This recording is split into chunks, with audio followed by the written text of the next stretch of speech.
আমার বাসার পিছনে 14 নম্বর সেক্টরে মাইক লাগিয়ে আমার বাসার দিকে মাইক করে উৎখাত করতে হবে। আরে ভাই, এটা স্বাধীন সার্বভৌম রাষ্ট্র, এটা ওরা করতে পারে না। এটা বেআইনি, এটা অন্যায়, এটা জুলুম, এটা মানবাধিকার লঙ্ঘন, বাক স্বাধীনতা হরণ। এই অন্যায় আল্লাহ সহ্য করবেন না। একটা পরিবেশকে ধীরে ধীরে ধীরে ধীরে পরিকল্পিত ভাবে একটা অশান্তিময়, দাঙ্গাময়, ভয়ঙ্কর একটা পরিস্থিতির দিকে এরা যে নিয়ে যাচ্ছে ধীরে ধীরে, এই ব্যাপারে উত্তরার জনগণ কি কিছু বলবে না? মুসল্লিরা কেন প্রতিরোধ করে না মসজিদে? কেন কথা বলেন না যে আপনি আল্লাহ রাসূলের বয়ান করেন, আপনি হিজবুত তওহীদের বিরুদ্ধে এখানে নিষেধাজ্ঞা করছেন কেন? এটা তো অন্যায় হচ্ছে। আমি কিন্তু পালাবো না। আমি কোথায় পালাবো? আমি ইন্ডিয়া যাব না, আমি ইংল্যান্ডে যাব না।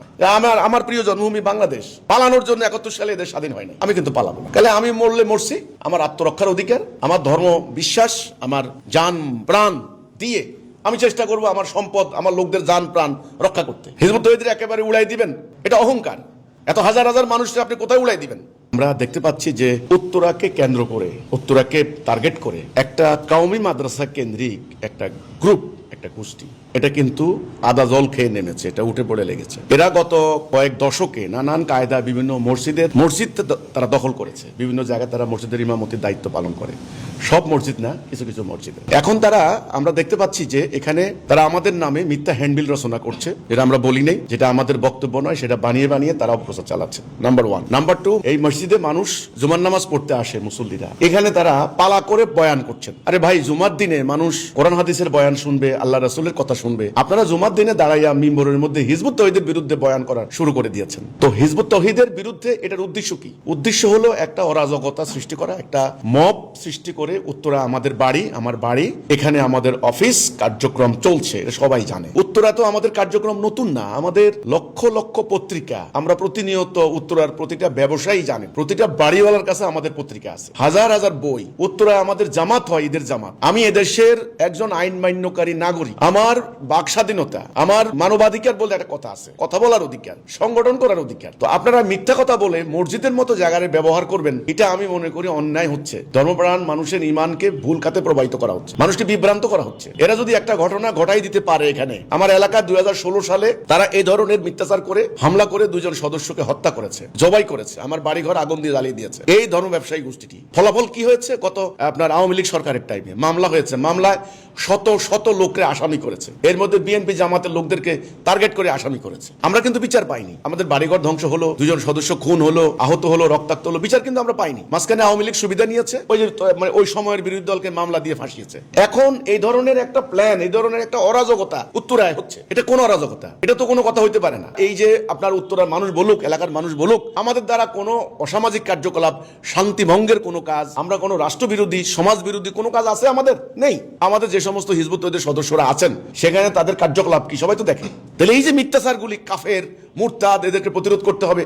আমার বাসার পিছনে 14 নম্বর সেক্টরে মাইক লাগিয়ে আমার বাসার দিকে মাইক করে উৎখাত করতে হবে।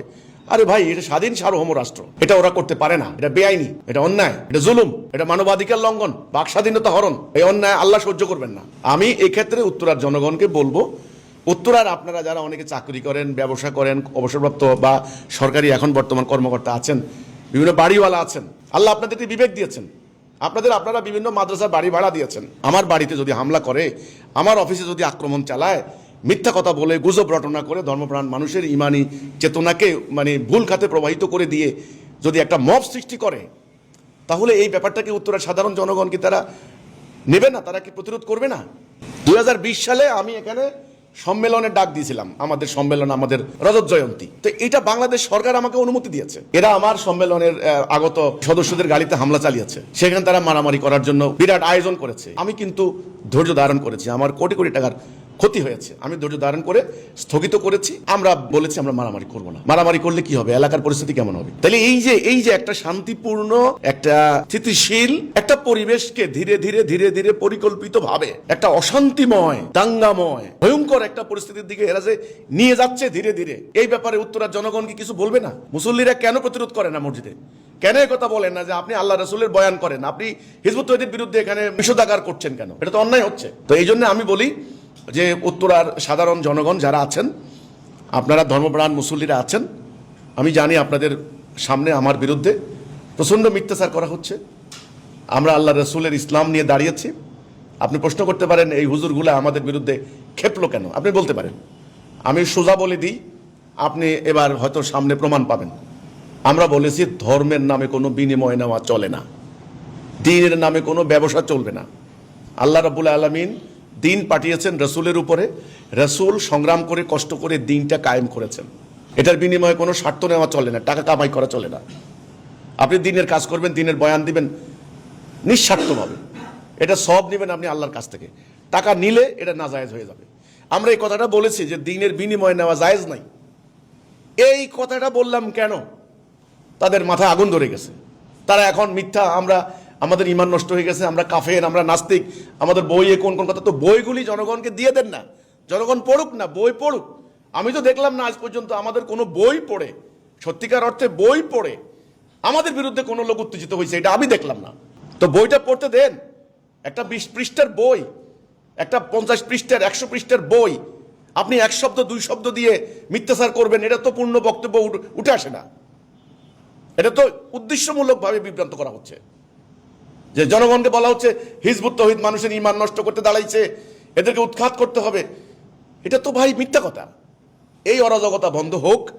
আমি উত্তরার সাধারণ মুসল্লি, ধর্মপ্রাণ যারা আছেন, আমি আপনাদেরকে অনুরোধ করব, বিনীত আবেদন করব, পরিকল্পিতভাবে উত্তরাতে একটা অরাজকতা সৃষ্টি করার জন্য তারা পায়তারা করছে। আমি তো এদেশের নাগরিক, তাই না? এদেশে বসবাস করা আমার নৈতিক মানবাধিকার, সাংবিধানিক অধিকার। আমি যদি কোনো অন্যায় করি, সরকার আছে, সরকার দেখবে, সরকার দেখবে। যত বড় লোকে হোক, আইনের রাষ্ট্র তাকে আইনের আওতায় আনতে পারে। কিন্তু আপনারা মিথ্যা কথা বলে আমার বাড়িঘরে হামলা করবেন, আমার সদস্যদেরকে রাস্তাঘাটে হেনস্থা করবেন, এটা কিন্তু আমার আত্মরক্ষার অধিকার আছে। আমি কিন্তু পালাবো না। আমি কোথায় পালাবো? আমি ইন্ডিয়া যাব না, আমি ইংল্যান্ডে যাব না। আমার প্রিয় জন্মভূমি বাংলাদেশ। পালানোর জন্য 71 সালে এদের স্বাধীন হয়নি। আমি কিন্তু পালাবো না। তাহলে আমি মরলে মরছি, আমার আত্মরক্ষার অধিকার, আমার ধর্ম বিশ্বাস, আমার জান প্রাণ দিয়ে আমি চেষ্টা করব আমার সম্পদ, আমার লোকদের জান প্রাণ রক্ষা করতে। এই জন্য আমি বলি যে আপনারা যারা আজকে এই যে প্রতিটা জুমার নামাজে হ্যান্ডবিল দেওয়া হচ্ছে, উস্কানিমূলক বক্তব্য দেওয়া হচ্ছে হিজবুত তাওহীদের বিরুদ্ধে, মুসল্লিদেরকে আমি অনুরোধ করবো আপনারা এদেরকে থামান। এই মিথ্যা বেশি দিন চলতে পারে না। মিথ্যার একটা শেষ আছে, মিথ্যার একটা ফাইনাল রাউন্ড আছে, একটা ডেড লাইন আছে, একটা পরিণতি আছে। এত অহংকার ভালো না, এত আস্ফালন ভালো না। হিজবুত তাওহীদের একেবারে উড়াই দিবেন, এটা অহংকার। এত হাজার হাজার মানুষকে আপনি কোথায় উড়াই দিবেন? তো এই জন্য আমরা যেটা বলি নাই, যেটা করি নাই, সেটা যেন আমাদের উপর চাপিয়ে দেওয়া না হয়। আমি অনুরোধ করব সমস্ত মুসল্লিদেরকে, আপনারা এই মিথ্যাচারী ধর্ম ব্যবসায়ী, এই জালেমদের মিথ্যাচারে আপনারা প্রভাবিত হবেন না। আল্লাহ আপনাদের সবাইকে সত্য বোঝার তৌফিক দান করুক, মিথ্যা গুজবে যেন প্রভাবিত না হন।